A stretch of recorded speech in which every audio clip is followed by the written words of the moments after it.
Right now, the Australian property industry is selling you a single story. The market is resilient, the fundamentals are strong, and if you just hold long enough, everything comes back. They have been saying that for 3 years, while specific neighbourhoods have already lost 40, 50, even 60% of their peak value. The latest data from PropTrack, Domain, and Cotality confirms that 139 Australian suburbs recorded price falls in the last 12 months alone, with losses in some pockets reaching $666,000 from the median in a single year. And the 7 neighbourhoods on this list are next in line, not because of bad luck, but because of cold, hard, structural math that has already been set in motion. One of these 7 neighbourhoods is almost certainly within an hour's drive of where you live right now. Stay with me to the very end, because after we expose every neighbourhood on this list, I'm going to show you the 3 specific types of Australian property where the smart money is quietly moving right now, and none of them are on the East Coast's most talked about markets. Number 1. Surfers' Paradise, Gold Coast, Queensland. The most recognisable holiday and investment postcode on the Gold Coast is being aggressively crushed by a highly toxic combination of extreme short-stay oversupply and a rapid, undeniable collapse in international buyer demand. For over a decade, high-rise towers were heavily marketed to Chinese and American investors as elite, premium coastal assets.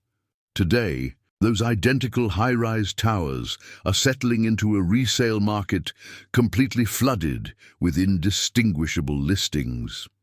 The overseas capital has completely evaporated, leaving behind a hollowing market with no foundational demand.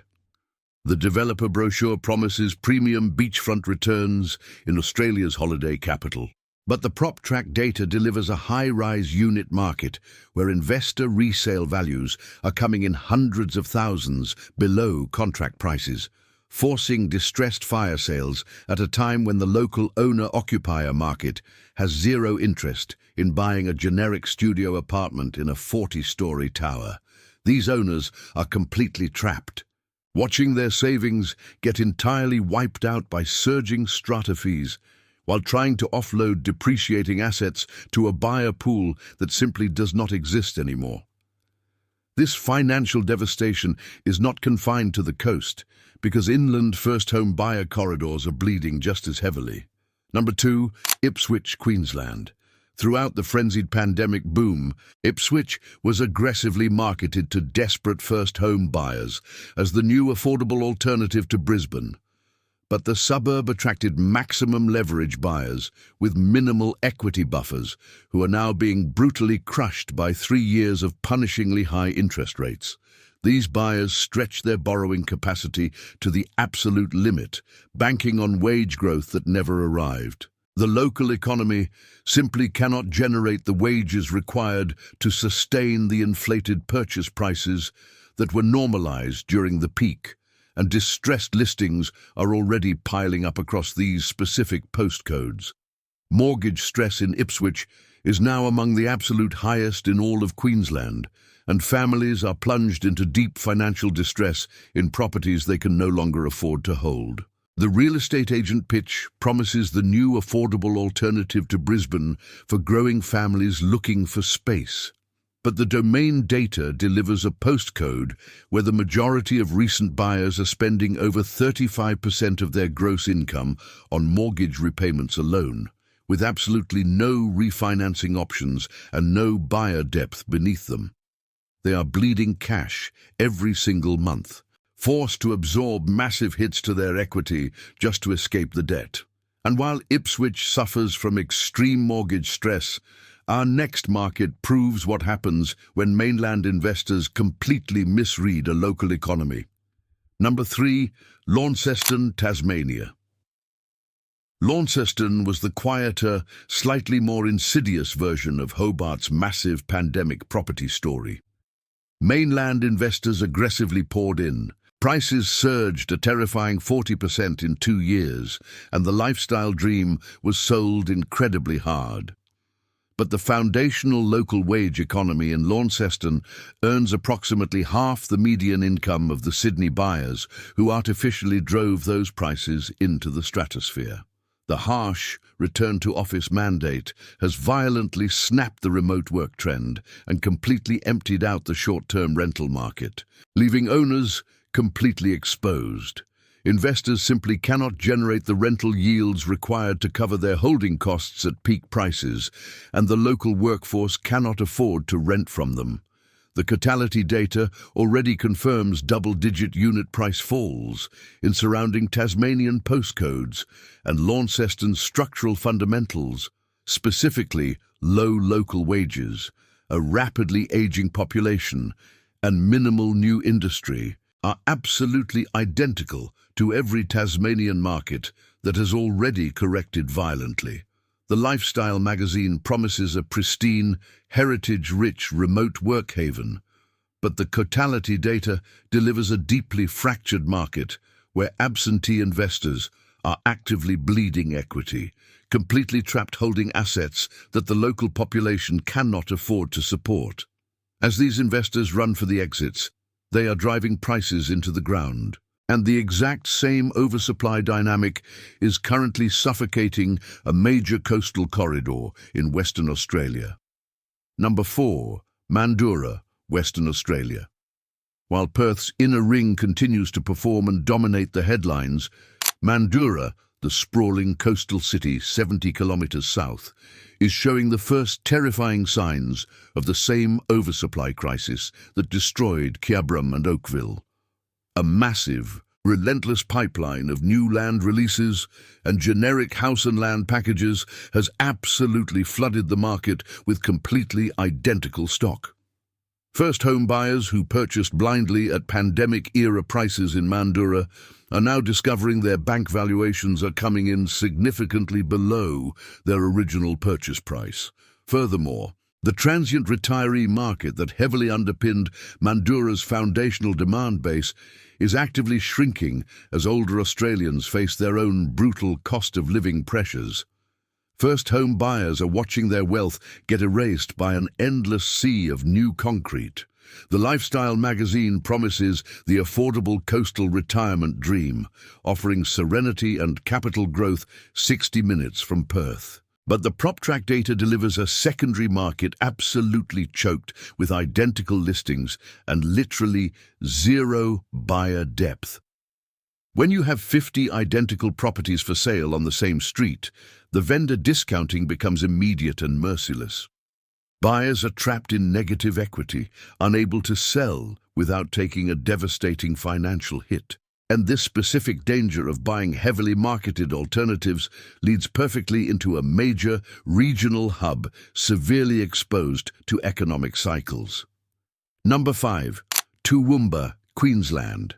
Toowoomba was relentlessly sold to southern buyers as the ultimate inland alternative to the highly overpriced coastal Queensland boom.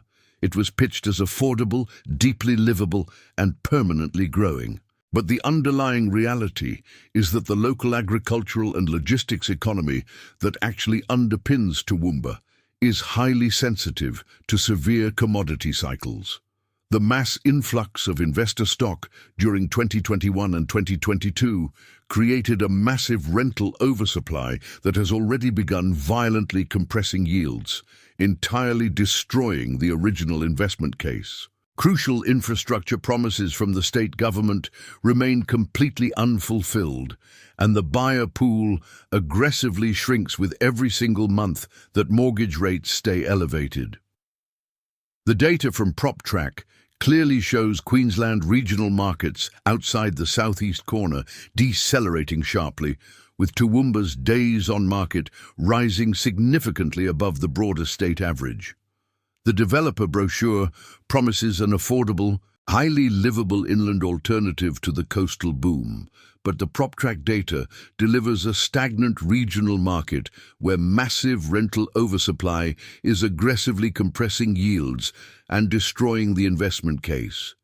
Southern investors are bleeding cash, completely trapped fighting each other for a shrinking pool of local tenants while their hypothetical equity is violently erased. And while regional isolation is dangerous, buying the wrong postcode in a major capital city can be equally catastrophic. Number 6. Adelaide's Northern Growth Corridor, specifically targeting areas like Angle Vale and Davoren Park.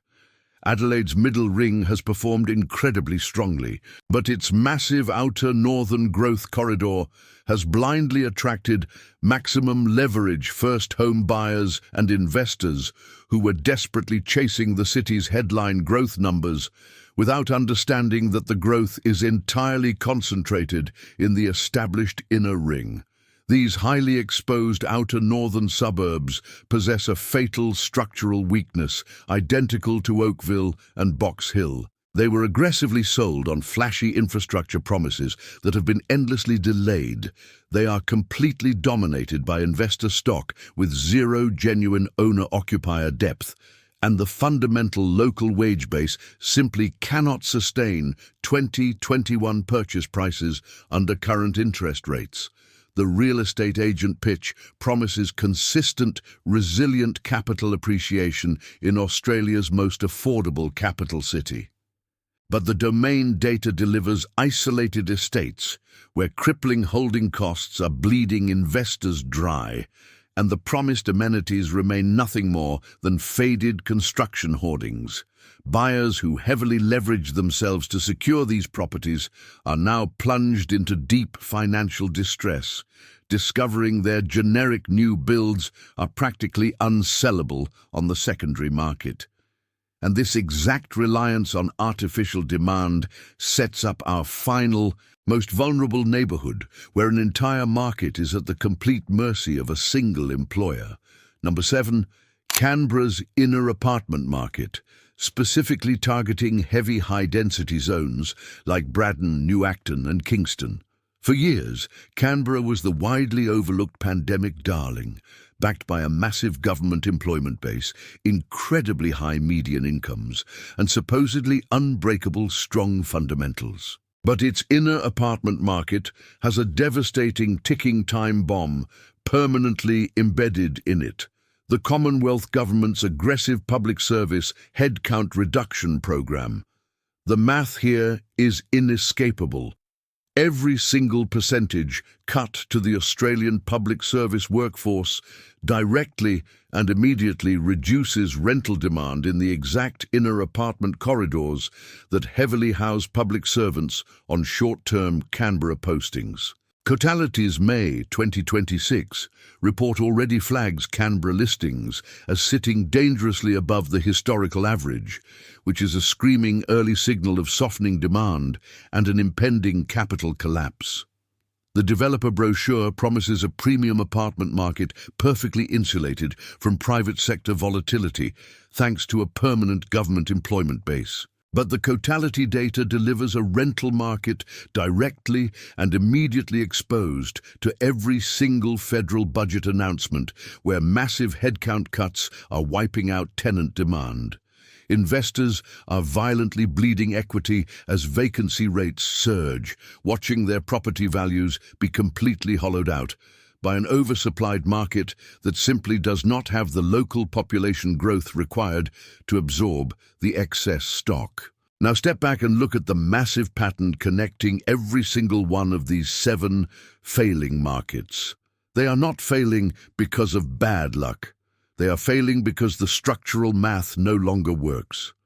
When you strip away the relentless marketing, you see 3 specific structural conditions that every single neighbourhood on this list shares simultaneously. First, these are markets heavily dominated by purchases made at absolute peak leverage, with buyers who possessed zero equity buffer to protect them from downside risk. Second, their local wage economies or baseline demand bases were never mathematically capable of sustaining those inflated prices long-term. And third, they are all being aggressively crushed by a specific external shock. Whether it is punishing rate rises, severe government workforce cuts, hostile investor tax changes, or massive oversupply completion, landing at the exact worst possible moment. When these three toxic conditions intersect, your capital is instantly evaporated. The national median does not pay your mortgage. Your specific postcode does. And if you are holding property in a market where the fundamental drivers of growth have already collapsed, you are standing on a trapdoor waiting to be wiped out. But the massive wealth being violently erased from these specific failing postcodes is not just evaporating into thin air, it is actively and aggressively relocating. The smart money is completely ignoring the mainstream media's panic and executing highly precise, deeply calculated capital rotations. They are ruthlessly abandoning the high-risk, maximum leverage traps we just exposed, and they are quietly moving their capital into three specific types of Australian property right now.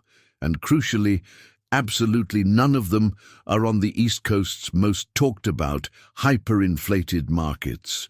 The first destination where heavy institutional-grade capital and sophisticated investors are aggressively moving is Brisbane's middle ring freestanding houses, specifically targeting tightly held postcodes like Chermside, Nunda and Kedron. The highly publicised Olympic infrastructure corridor is absolutely not speculative. Massive construction contracts are already signed, non-negotiable timelines are fully locked, and every single dollar of that intense Olympic spending creates a permanent, unbreakable demand floor in the exact suburbs directly surrounding the new venues and transport corridors. Unlike the transient, highly fragile pandemic regions on today's list, these specific middle-ring Brisbane suburbs are heavily underpinned by genuine, immense economic activity that absolutely does not disappear when a remote worker is forced to return to the office. The smart money intrinsically understands that when billions of dollars in state and federal infrastructure funding systematically flood into a tightly defined geographic zone, the fundamental land values underneath those specific postcodes undergo a rapid, violent structural re-rating. These powerhouse suburbs possess the exact physical scarcity that high-density unit markets entirely lack. Genuine, irreplaceable dirt, established freestanding houses on substantial blocks of land within 12 kilometres of the Brisbane Central Business District are rapidly becoming financially unattainable for the average buyer. This means the strategic investors securing them right now are locking in premium assets that will be fiercely fought over by high-income professionals for the next decade.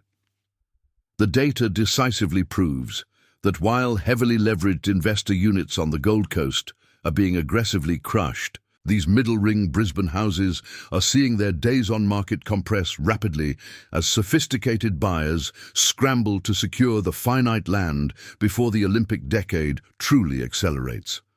They are not buying a speculative promise. They are buying the undeniable mathematics of mandated government infrastructure and explosive population absorption. The second location capturing this massive capital rotation is Perth's established inner ring, specifically targeting highly gentrified, deeply established community markets like Fremantle, Victoria Park and Maylands.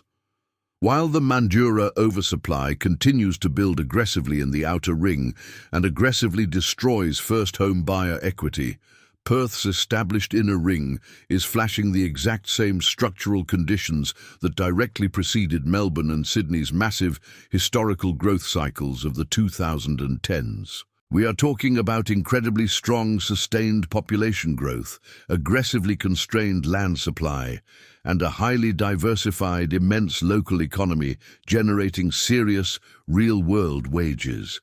The single most crucial metric here is the investor-to-owner-occupier ratio, which in these specific inner ring suburbs heavily favours genuine, entrenched community demand. When owner-occupiers completely dominate a postcode, they absolutely do not panic sell when interest rates heavily fluctuate. They hold their ground, they protect their family homes, and that creates an ironclad, unbreakable floor under local property values. The smart money is forensically looking at the data and realizing that Perth's inner ring still offers absolutely extreme relative value compared to the hollowing eastern seaboard markets. You can still comfortably secure premium, heritage character homes or highly desirable, tightly held townhouses in Victoria Park or Fremantle for a fraction of what an absolutely equivalent property would cost in Sydney or Melbourne. The capital actively flowing into these postcodes is not speculative pandemic money. It is deeply calculated, generational wealth that intrinsically understands the immense compounding value of extreme proximity to a thriving, resource-rich capital city central business district, as the broader Western Australian economy relentlessly continues to generate massive commodities wealth. Those high local salaries are directly funneled into fiercely competing for these exact inner ring properties, completely insulating them from the financial devastation we are currently seeing hollowing out the outer fringes. The third and final destination for the smart money is arguably the most secure, mathematically bulletproof property play in the entire country right now. Adelaide's severely heritage-constrained inner east, specifically targeting elite, ultra-premium postcodes like Norwood, Unley and Kensington. For the last 3 years, Adelaide has silently and ruthlessly delivered 11.4% annual growth, while generating virtually zero mainstream media coverage. The mainstream press has completely ignored it, but the data is screaming a story of immense, heavily protected wealth. The inner eastern heritage ring possesses an incredibly specific structural protection that the outer northern growth corridors completely lack. You literally cannot build more supply. It is geographically, legally, and politically impossible. Severe heritage listings, intense council zoning restrictions, and aggressively enforced minimum lot sizes mean that demand growth from Adelaide's rapidly expanding multi-billion-dollar defence, space and technology sector employment base must be completely absorbed by a strictly fixed stock of existing, established properties. That economic equation only moves in one aggressive direction. When you have high-income defence engineers, massive government contractors and senior technology executives steadily flooding into the city, they all aggressively want to live in the premium inner east. And because developers are legally prohibited from knocking down sprawling heritage homes to build 50-story apartment towers, the supply remains permanently, artificially capped. The smart money is aggressively and quietly buying into Norwood, Unley and Kensington because they completely understand they are securing an absolute monopoly on premium, irreplicable land. They are completely insulated from the toxic oversupply risks that are seeing massive values wiped out in other states. They are aggressively buying genuine scarcity, completely backed by explosive local economic growth, and locking their capital securely away in high-demand postcodes where severe price depreciation is fundamentally, mathematically impossible due to the sheer, overwhelming weight of high-income demand aggressively chasing zero new supply. The Australian property market is no longer a rising tide that lifts all boats. It is a fractured, highly localized landscape where buying the wrong neighbourhood in the wrong postcode can wipe out a decade of savings in 12 months. The headlines will keep telling you everything is fine. The real estate agents will keep telling you it is a great time to buy. But the prop track data, the totality reports and the banking economists are screaming a very different reality. Do not buy the headline, buy the math. Hit the like button on this video right now so this critical information reaches every single Australian buyer before they make a catastrophic mistake they simply cannot afford.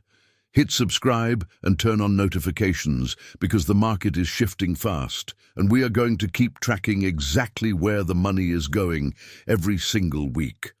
Tell me below, do you own property in any of the 7 neighbourhoods on today's list? Are you seeing prices drop and properties sit on the market longer in your area?